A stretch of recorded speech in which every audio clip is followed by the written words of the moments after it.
आज मैं आपको 3 शक्तियों के बारे में बताना चाहती हूँ कि परमेश्वर एक ही है, वो दो नहीं है, अनेक नहीं है। मैं एक ही हूँ, अनेक नहीं हूँ, लेकिन आपकी माताजी हूँ, मेरे पति की पत्नी हूँ, मेरे बच्चों की माँ हूँ, आपकी अलौकिक माँ हूँ, उनकी लौकिक माँ हूँ। इसी तरह परमात्मा के भी 3 अंदाज हैं, 3 एस्पेक्ट्स हैं। पहले अंदाज से वो साक्षी स्वरूप है, वो साक्षी हैं अपने शक्ति के खेल के, जिसे वो देखते हैं। उसे हम ईश्वर कहते हैं और उनकी शक्ति को हम ईश्वरीय शक्ति कहते हैं या ईश्वरी कहते हैं। हमारे सहयोग में उसे हम महाकाली की शक्ति कहते हैं।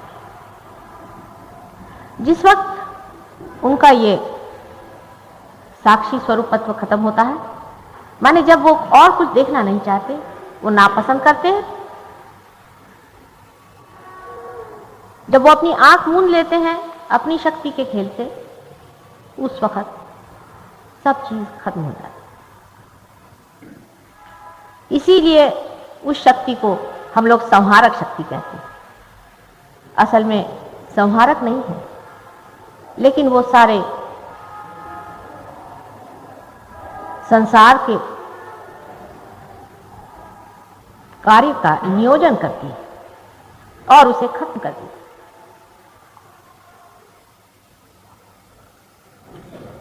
दूसरी शक्ति जो परमात्मा उपयोग में लाते हैं,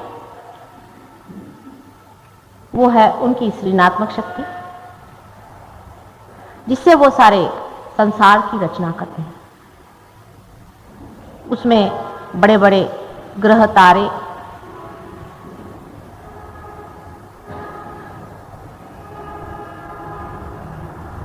निर्मित होते हैं, जिससे वो पृथ्वी की एक परम पवित्र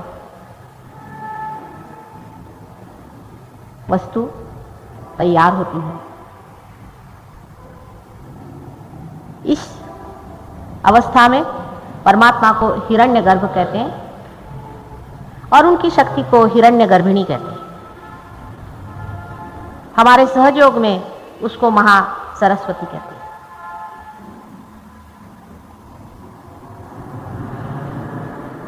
तीसरी परमात्मा की जो शक्ति है, वो विराट स्वरूप, विराट शक्ति है, जिस शक्ति के द्वारा संसार में जीव पैदा होते हैं, उनकी उत्क्रांति यानी इवोल्यूशन होता है।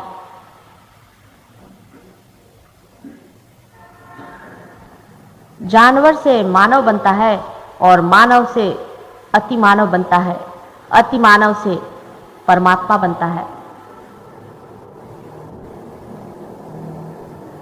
इस विराट शक्ति को सहयोग में हम लोग महालक्ष्मी कहते हैं। इस तरह से संसार में 3 शक्तियां हैं जो परमेश्वर की आभा को फैलाते हैं। पहली शक्ति जिसे ईश्वरी शक्ति कहना चाहिए, दूसरी हिरण्यगर्भिणी और तीसरी विराटांगना। सहयोग का कार्य जो है वो विराट का कार्य।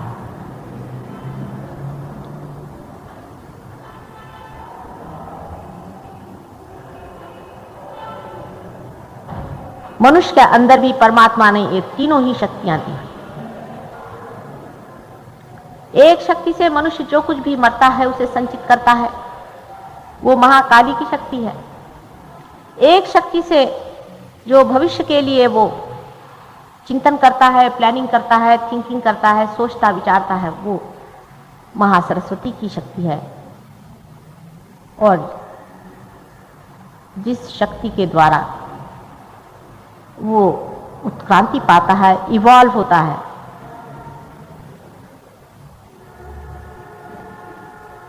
वो महालक्ष्मी की शक्ति।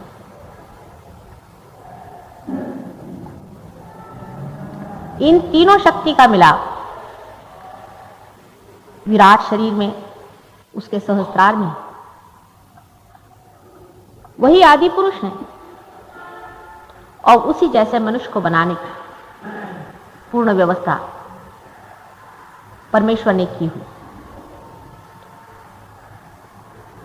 सिर्फ महालक्ष्मी शक्ति प्राणी मात्रों तक तो अपना कार्य सुव्यवस्थित करती रहती है, वो उसमें चयन करती है, चॉइस करती है और ठीक लोगों को,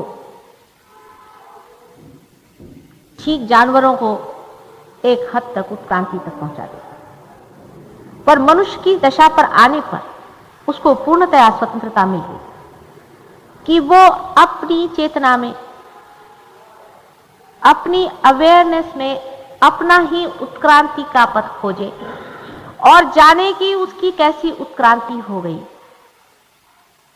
न तो जानवर अपनी उत्क्रांति की बात सोचता है, लेकिन मनुष्य ही यह सोचता भी है और उसे देख भी सकता है, जान भी सकता है जब उसके हाथ से ये वाइब्रेशंस आने लगते। मंजिल तो आ गई है, आप लोग आंगन में आ खड़े भी हैं।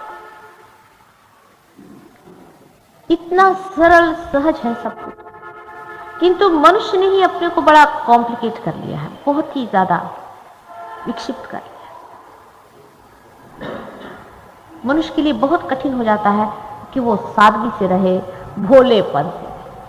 और धर्म और चीज कुछ नहीं है, सीधा साधा बिल्कुल बिल्कुल भोलापन, इनोसेंस। लेकिन इतनी खोपड़ियों के ऊपर खड़े होकर के हम लोग इनोसेंस की बात कैसे कर सकते? इसीलिए बहुत से छोटे छोटे बच्चे बहुत जल्दी से पार हो जाते हैं, क्योंकि उनके अंदर भोलापन है। कलयुग में बहुत सी बातें हो रही हैं, आपको शायद इसका अंदाज नहीं है। जैसे ही विराट शक्ति बहुत प्रबलित हो चुकी है, उसी वक्त में पाताल लोक से, जहां पर कि वेस्ट मटेरियल जैसे अधोगति को गए हुए बहुत से पुरुष, जिनको कि हम लोग राक्षस कहते हैं, उनकी भी शक्तियां बलवत्तर हो रही। दोनों शक्तियों का मुकाबला हो रहा है। एक शक्ति मृत है और एक शक्ति जीवंत है। मृत शक्ति कभी भी जीवंत शक्ति से शक्तिशाली नहीं हो सकती, किंतु जीवंत शक्ति अत्यंत सेंसिटिव होती है, संवेदनशील होती है। इसी वजह से उसका पनपना जरा कठिन होता है। प्लास्टिक का फूल कभी भी असली फूल से सुंदर, महत्वपूर्ण नहीं हो सकता है, किंतु प्लास्टिक के फूल हजारों बनाए जा सकते हैं, जीवंत फूल 2 ही 4 खिलते हैं। इसलिए जो लोग सहज योग में पनपे हैं, सहज योग में जिन्होंने जो कुछ पाया है, वो लोग भी मुरझा जाते हैं, फिर खिल उठते हैं, फिर मुरझा जाते हैं। एक माँ जैसे अपने आंचल में अपने बच्चों को बड़े दुलार से संभालती है, उसी तरह से सहज योग पालता है, पोसता है। लेकिन बच्चे में यह खुद शक्ति है कि वो अपनी शक्ति को जाने। सहज योग के बाद मनुष्य उस दशा को पहुंच सकता है,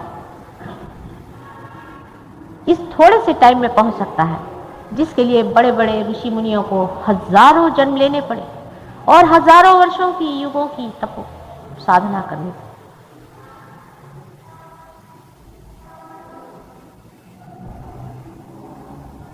हम लोगों के परम भाग्य कि समय हम सब लोग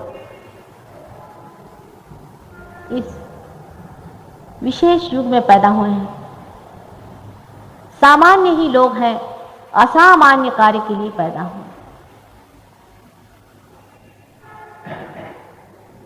असामान्य पर्दे के पीछे ही हैं, सब आपकी मदद कर रहे हैं, लेकिन सामान्य को विराट ने चुना हुआ है अपने सहस्त्रार पे बैठाने में,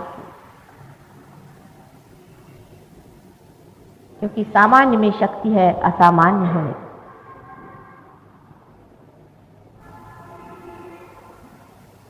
किंतु सहयोग में सबसे पहली बात है कि अंदर में भोलापन होना चाहिए और शांति करो, शांति, संतोष करो। किसी न किसी को कोई न कोई दुख है, कोई न कोई परेशानी है, उलझन है। लंदन में एक साहब कहने लगे वियतनाम में इतनी युद्ध हो रहा है, आप ये क्या बात कर रहे हो? मैंने कहा तुम कोई वियतनाम जा रहे हो, तुम्हारे वहां के प्राइम मिनिस्टर हो, तुमको उसकी परेशानी क्यों? भाई तुम अपना अंदर का देखो। छोटी छोटी चीजों से अपने जीवन को भर नहीं लेना चाहिए। एक आंख में अगर तिनका भी चला जाए तो आंख खराब हो सकती, उसका कोई महत्व नहीं है।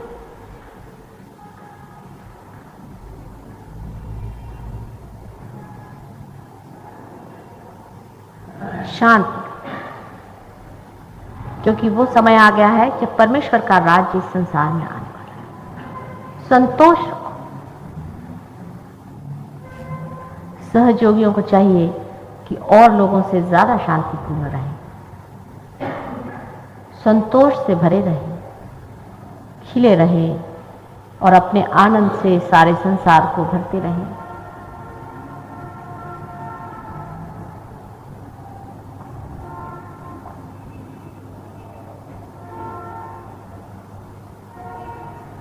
अंदर का चमत्कार सहयोग दिखाएगा।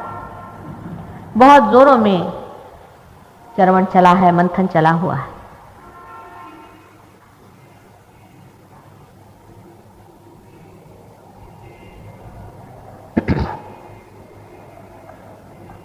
आप में से कोई लोग नए भी आए हैं यहाँ पर, कोई लोग बहुत पुराने हैं, कोई नहीं आते हैं, खट से कहां पहुंच जाते हैं, और कोई पुराने हैं यही बैठे। नितांत परमात्मा की असीम कृपा पर जिसको विश्वास है, जो जानता है कि सारे सृष्टि का रचयिता वही और सबको पार लगाने वाला वही है, वो एक क्षण में ही सहयोग में पार होके वहीं जाके जम जाता है, और एक बार जम जाता है फिर वो कभी भी उतरता नहीं। अपने विश्वास को दृढ़ करो, क्योंकि आपके हाथ से चीज बह रही है। आपने इसके करिश्मे और चमत्कार देखे हुए हैं। अपने पर विश्वास धरो, अपने को जानो। बहुत कुछ और भी हो रहा है। बहुत से बच्चे, छोटे छोटे बच्चे मैंने देखे हैं, जिनमें बहुत बड़े बड़े जीव जो कि आपके बाप दादे हैं वो जन्म ले रहे हैं आपकी मदद करने के लिए। 10-12 साल के अंदर में बहुत बड़े बड़े लोग इस संसार में आ जाएंगे। उनकी स्वागत की तैयारियां करिए।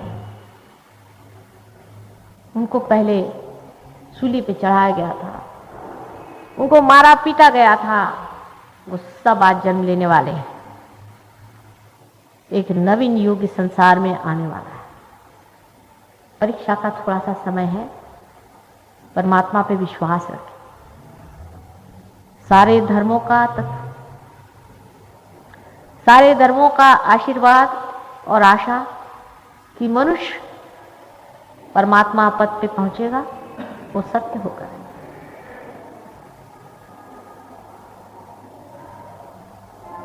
हम लोग थोड़ी देर ध्यान में जाएंगे। कुछ भी करने का नहीं, आपके अंदर जो बीज सुप्तावस्था में है वही पनपेगा। आंखें बंद करके अपने विचारों की ओर देखिए। जो लोग बीमार हैं, शारीरिक कष्ट में हैं, लक्ष्मी जी की अवकृपा से पीड़ित हैं, हर तरह की पीड़ा है, वो तो सब ठीक होगी ही।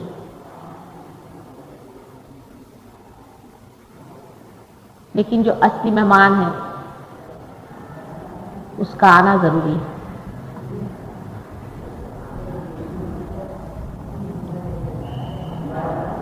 सब लोग मेरी ओर ऐसे हाथ करें। अभी तक जो भी पीछे का है मरा हुआ अपना ज्ञान, अपने दुख, अपनी तकलीफें और जो कुछ भी आगे का सोच रखा है, आशा निराशा और दुनिया भर की चीजें जिससे आप त्रस्त हैं, वो सब को छोड़ करके इस क्षण, इसी क्षण, नाउ एट दिस मोमेंट जागरूक हो जाए।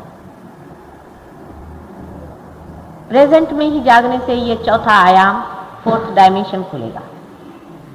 न तो ये फ्यूचर में है न पास्ट में है, इसलिए इसी क्षण वो मिलना चाहिए। यही क्षण महत्वपूर्ण है, जहां आप बैठे इसी क्षण वहां कूदना है और उससे आगे भी बढ़ना है। इसी क्षण में जागना ही सहज योग है, स्पॉन्टेनियस सैल्वेशन। हिलना डुलना कुछ न करें, आंख बंद करके अपने माथे की ओर सहस्त्रार पे चित्त दें। जहां फॉन्टनेल बोन होता है वहां पर चित्त दें, वहां अपना चित्त रखें। फोर्स नहीं करें, सहज में ऊपर में सोचें क्या हो रहा है। जैसे यहां बैठे बैठे आप घर की बात सोचते हैं, शांतिपूर्वक, और धीरे धीरे आपके हाथ में पहले हो सकता है किसी किसी को थोड़ी बहुत जलन हो, थोड़ी बहुत, उसे जरा झटक लें अगर जलन हो तो। और अगर जलन नहीं हो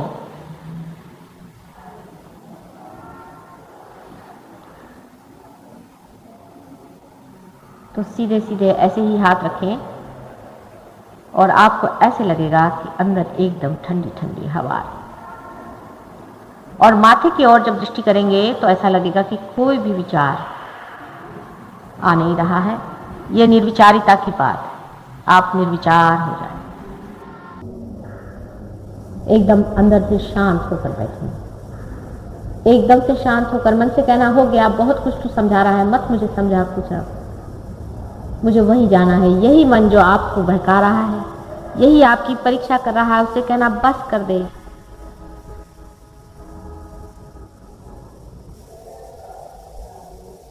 सहज योग समष्टि में बनता है, एक व्यक्ति का नहीं है, एक इंडिविजुअल नहीं है, आप सब एक विराट के अंग के रोम रोम है। एक व्यक्ति पर निर्भर नहीं है।